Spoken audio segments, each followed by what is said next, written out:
Sagittarius, welcome to your weekly tarot reading. This one is for November 6th through to the 12th. So let's jump on in and see what's on the cards for you. Now, before I do dive in, Saggy, if you wouldn't mind hitting that like button for me, and you might want to think about dropping me a comment. And please do subscribe to my channel if you do enjoy these readings. That's what enables me to keep the free ones coming, and also, well, we've got your card out.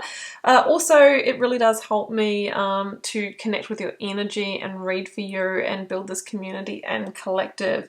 So that would be amazing. If you would like a personal reading or healing at any time, please do follow the link down below to my website. You can check out what I offer. There's also links down below for my free Learn Tarot Quick Guide, my paid immersive online tarot course where you learn a full foundation in tarot and all of the basics and my signature reading process. There's my karmic community, my free email newsletter, and also my Instagram account where I am super active and interactive. Okay, I rushed through that because the card was out. Communication is key. New moon in Gemini. So new moon energy, Saggy, is associated with new beginnings, new doors opening, maybe a fresh new start. Communication's key, right? Maybe you receive a message that allows you to move towards a new beginning. You got the job. You've been approved for the house.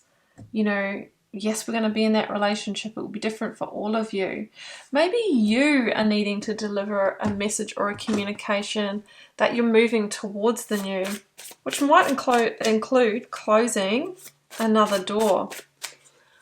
Let's get more intel here, Sag. So I've got just the major arcana. There's the 22 big themes of the tarot, and you are moving towards a final judgment call. Yeah, look at that. And I always feel that the energy starts really ramping up at this time of the year, because as we move towards the end of the year and the new year, we start to think about, you know, the bigger picture in life and what we want from it and where we're heading.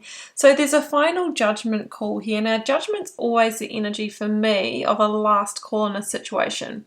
Are we going around for another cycle? And if so, we'll get a similar energy unless there's the work of transformation here by all parties involved. Or is it time to move this across to the last major arcana, the World, and think about closing the door? There's a real victory in doing that, and we get to move towards the new cycle. So generally judgment is around awakening to where you're being held back, right, or not reaching your potential. And we're wanting to make that judgment call to liberate and free ourselves so that we can. I'll draw you 4 cards from the Rider-Waite Sagittarius. We will clarify as we go. Yeah, emotional new beginning. You're moving towards the new. I just feel like once you get your head around this, there's just going to be no turning back, right? But yeah, still a process to go to actually, you know, get that clarity of how you can make this happen. The Lovers, it's the advice. Now, it could be in romantic love for some of you. Now, if this is the Gemini card of the major arcana, we've got 2 hits of Gemini. You might be dealing with a Gemini. But I want to call out that this is not specifically a love reading. I'm going to keep this general, and that the Lovers, before it was known as a card of, you know, soulmates and love, was actually a card of choice. Really big choices around matters of the heart. So we're dealing with a really powerful, heartfelt judgment call here to move towards to the new, and you will celebrate that, Saggy. Okay, Ace of Cups, situational energy. Let me get the clarifier out for that. 8 of Wands. Wow.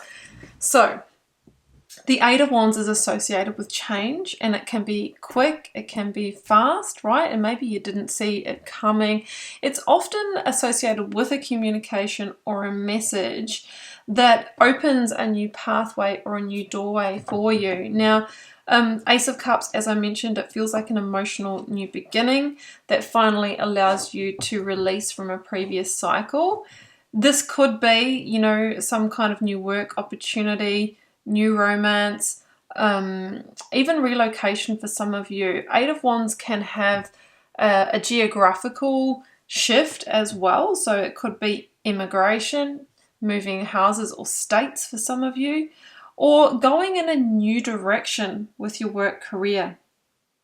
Can be known as Cupid's arrow. So no matter what lens you are listening to this reading for, the message is that there is a shift or a change that you may not have seen coming or is happening really quickly to move you towards the Ace of Cups, an emotional new beginning. And I think you are the one that needs to make a powerful judgment call. This is a big decision, that's going to lead you in a new direction. And that's where the fears and worries can come up, because it's like, well, what if it doesn't work out and I've given up my situation for it? What if I don't meet expectations? What if it doesn't go as planned? Well, if you do step into your power and control as the Emperor and really make calculated moves and be open to faith leaps here, then really we are creating our own destiny here.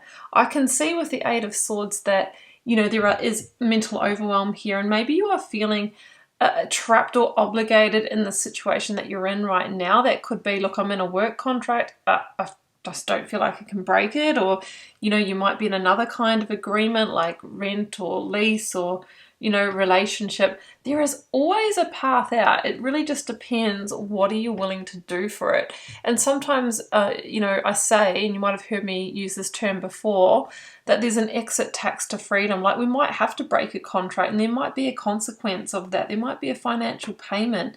Yes, somebody might be disappointed, but it really comes down to you weighing up, whether you can pass up this opportunity or not. Okay. And that's where you need to go within and really tune into this. Sometimes these opportunities don't come along every day. So, yes, it might be disappointing to have to let somebody down, but you really need to think about the empire that you are building. The Emperor is really about wanting to make big moves, right? Eyes on the prize. And I think this is a piece of that. So it feels like you can't just think your way through this, because logically it just might not stack up. But if we add the layer of emotional intelligence, if we add the layer of how you really feel and what you're intuiting about this, I think it does add up. I really think it does. And this could be an opportunity for you to go to another level. Like, if it's a job situation, you might be being offered something that's more senior than where you are now, or that positions you better in some way, that allows you to step up in your chosen, in your chosen kind of area here. The Lovers is the advice. And it's really asking you to make the choice that feels best in the heart, that brings balance, stability, and security in your life. And I'm clarifying it with Judgment again. Okay, similar energies, but it's called Awakening in this deck, and I think you are awakening to what is best for you here. And you might be seeing 1111 or 333, getting the angel numbers. You might be finding feathers. You might be getting signs and synchronicities, and if so, that is all your guides trying to lead you towards the new. So it's quite clear here. I really feel that you are being asked to move towards the new and overcome the resistance and barriers. And soon, yes, you're going to receive that message, but it's also time for you to communicate that to who you need to finally make this a reality. And then things are going to move fast. Things will move fast. The outcome's the Three of Cups. And it's a classic. You will celebrate this. It's going to bring you joy, growth, and all of the good things. And 10 of Wands, it almost feels like a sigh of relief. So I just feel that, things are going to be more joyous and more flowing in this new cycle. And whatever you're leaving, it kind of feels like it's a bit stale, or you've been doing that for long enough and it's kind of become a bit of a drudgery or Groundhog Day, a bit of an autopilot situation. So it does feel that it's naturally sort of time for you to move on. Yeah, Six of Cups, and there might be those some nostalgia and memories that, you have to be mindful of, because they can be the very rope and the cords that sort of tie you back in here, Saggy. The Six of Cups can also mean that whoever's offering you this, it could be through a connection in your network that you've known before or worked for before, and they might just contact you out the blue and say, hey, how about it? This is your new path. And you'll need to decide, the Hierophant, if this commitment is more in alignment for you. This is your critical turning point. The Hierophant is really asking you to make the choice of what really resonates with your true rebel heart, your true soul spirit, and your life purpose. And it often talks about, you know, leaving behind a traditional path to follow something that's more in alignment, or whatever, you know, feels best in the heart. So I really feel there's a new commitment on offer here, whether it's personal or professional. You're being asked to make that final judgment call, and then I think things are going to move quite quickly. It feels like a weight will be off your shoulders, and you will be the one celebrating, Saggy. So beautiful energy. And I will leave it there. Now, Sagittarius, if you'd like a personal reading to explore, you know, your options here and the pathways and explore this for your personal circumstances, please do follow the first link down below to my website where you can check those out. And don't forget to like, share, comment. Please do hit subscribe as well. That would be amazing. And I'm just wishing you all the love and magic. Do take very good care. Bye for now.